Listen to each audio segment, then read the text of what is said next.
Trailer లో positives కంటే negative వైబ్సే ఎక్కువ కనిపిస్తున్నాయి. ఓపెనింగ్ షాట్ ఆచార్య సెట్ ని గుర్తుకు తెస్తుంది. ఇంకా డ్యూల్ రోల్ అని కన్ఫర్మ్ అవ్వగానే అది కాస్త శక్తి మూవీలోని లుక్స్ లా కనిపిస్తాయి.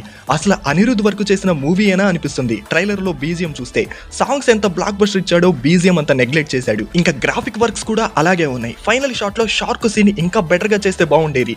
సడన్ గా చూసి మా ఫ్రెండ్ డాల్ఫిన్ ఎందుకు వచ్చింది అన్నాడు. అలా డిజైన్ చేశారు ఆ సీన్ ని.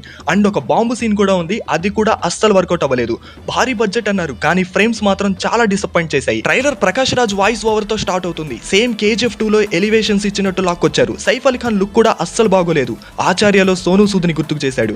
అన్ని నెగిటివ్స్ అయినా పాజిటివ్స్ ఏం లేవా అంటే ట్రైలర్ లో డైలాగ్స్ అన్ని గూస్ బంప్స్ తీసుకొస్తాయి. రైటింగ్స్ ఎంత బాగున్నా టేకింగ్ లో ఏదో ఒక మ్యాజిక్ చేయాలి కొరటాల, లేదంటే రాజమౌళి సెంటిమెంట్ రిపీట్ అవుతుంది. ఏది ఏమైనా దేవర రికార్డ్స్ బ్రేక్ చేస్తుందో లేదా ఆడియన్స్ ఎనర్జీ లాస్ చేస్తుందో సెప్టెంబర్ 27 వరకు వెయిట్ చేయాల్సిందే. ట్రైలర్ చూసిన తర్వాత మీ ఒపీనియన్ ఏంటో కామెంట్ చేయండి.